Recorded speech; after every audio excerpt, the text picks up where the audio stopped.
What's good? What's good? It's the one, the only. Well, what do I know? Boxing coming back at y'all with another one, man. We got.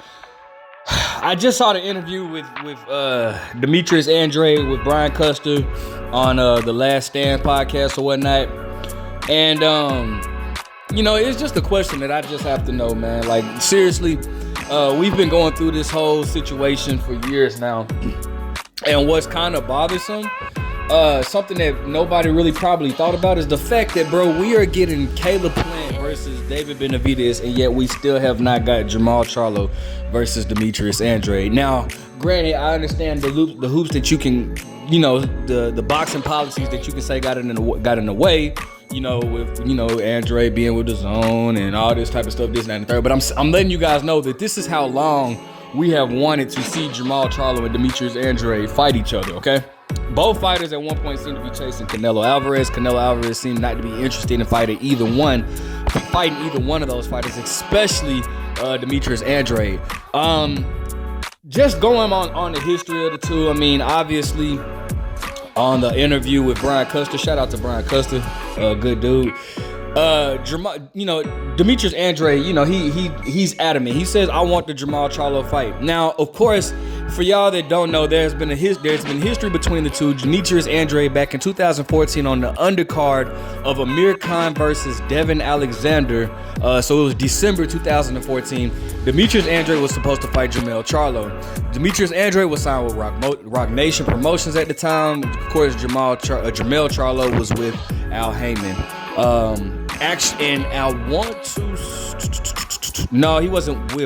He was with Golden Boy, but at that particular time, I think Golden Boy and Al Heyman had split or whatnot.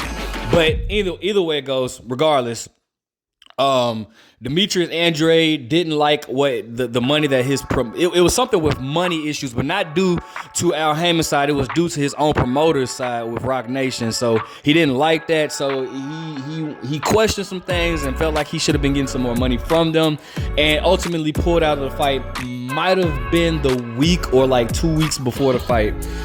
Obviously that from what I hear, that really ticked off Al Heyman. Okay.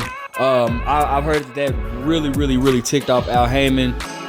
And Al Heyman just said, the hell with doing business with Demetrius Andrade. All right. So Demetrius Andrade then goes on this hiatus of like either inactivity or not fighting any big names. Demetrius, the biggest name on his resume, probably maybe it depends on where you're from. I guess if you're from the UK, I guess it would be Liam Smith. Or Liam Williams. I'm sorry, Liam Williams. But if you're from here, maybe Vanes Martirosyan, who was a top contender at 154.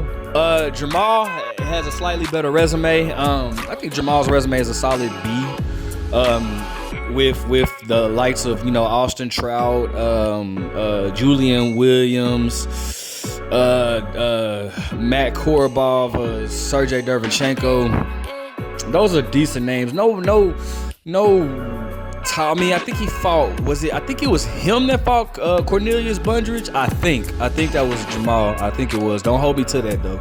But those are okay names. But Jermall doesn't just have this stacked resume either. Okay. But you do have to give him credit for Julian Williams, though. Julian Williams later became unified champion at 154 by beating Jared Hurd, so you got to give dude credit for that. All right, that's definitely for sure. Julian Williams is a good name, and Derevchenko, we all know a lot of people thought he really beat Triple G, and Jermall Charlo got in there and handled him a lot better than Triple G did. But with that being said, neither fighter just really has this stacked resume, okay? The reason why I brought up David Benavidez versus Caleb Plant is because these guys obviously have been, they have bad blood against each other, but yet they're still about to fight, okay? They're finally about to fight, and the thing about it is we first found out about their issues 2019? It's 2023, so 4 years, and we found out about and we've been knowing about Demetrius Andrade versus Charlo, their issue since 2014. All right, and so what? That's 9 years We've been knowing that. And so my thing is this. It's time for these two to fight. All right. The Super Six is so, I said Super Six, I'm sorry, but I will get on that. The super middleweight division is so stacked right now that we could actually have a Super Six middleweight tournament. Again, another one. Think about it. And it really should be no issues. Think about it. Demetrius Andrade with Showtime. Jermall Charlo's moving up with PBC. David Benavidez with PBC. Caleb Plant with PBC. David Morrell with PBC. Canelo Alvarez could do whatever he wants. That's 6 fighters right there. We could really have a modern day Super 6 middleweight tournament if these fighters would just agree to fight each other. Like, cause that's how stacked the super middleweight division is right now. All right, I don't want to talk. I mean, I feel, I know Demetrius. I understand Demetrius Andrade is frustrated. He's also frustrated with the media for not pressing his fights like with Canelo. But first and foremost, let me say this to y'all that don't know. To y'all that wonder why is the media not asking about Demetrius Andrade? You guys don't know that Canelo Alvarez has they have this thing where it's like, bro, if you ask me about this fighter, I won't do an interview with you. Do not ask me about Demetrius Andrade or you will not get an interview. Now, the thing is, it's almost like, damn, because you can't really blame the interviews because this is their job. They still have mouths to feed at the house, so it's like, bro, they still gotta have their job. But I'm pretty sure everybody in their mama wanted, I would love for Canelo to fight Demetrius Andrade. I mean, I wanted it at 154. I wanted it at 160. Now I wanted it at 168. But I also would like for Demetrius Andrade, and Demetrius Andrade feels the same exact way about this. I would like for him to do his own thing and not even chase Canelo, get these other fights. But the problem is Demetrius Andrade cannot get a lot of fighters in there with him. Tyson Fury actually just spoke on that. Now, before I say this, I will say this though. Demetrius Andrade can't put the blame on. He has to put some of that blame on him. About half of that blame on him for making poor business decisions. All right, signing with certain guys, inactivity that can't get him. Like he has made some poor business decisions, but at the same time, at this particular time right now, it is no reason why we shouldn't get Demetrius Andrade versus a Jermall Charlo fight. It's absolutely no reason why that fight should not be made this year. This year. It's no reason why. At this point, this is about the closest that these two can get to each other. All right.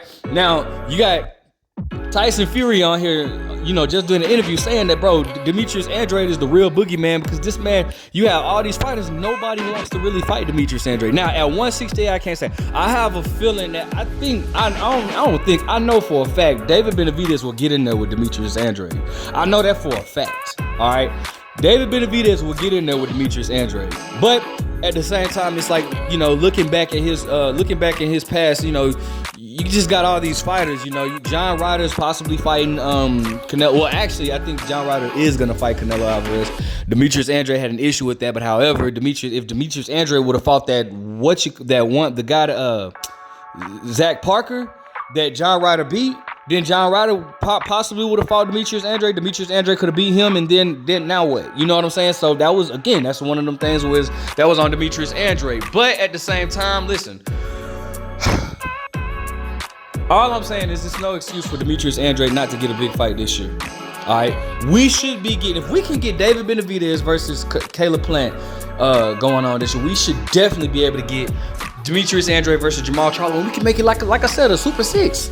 That's a tournament. The winner fight each other and the loser fight each other. And bro, and you will still be satisfied. You know what I'm saying? Like, I just feel like this, it just makes for a great exciting, it brings excitement to boxing. Something that we really, really need, So I definitely want to see this, man. I feel like there's no excuse. This fight should definitely happen this year. But I would love to know your opinion. Let me know what you guys think. Who do you think these fighters should be fighting next? What do you think about each fighter? Like, comment, subscribe. But what do I know?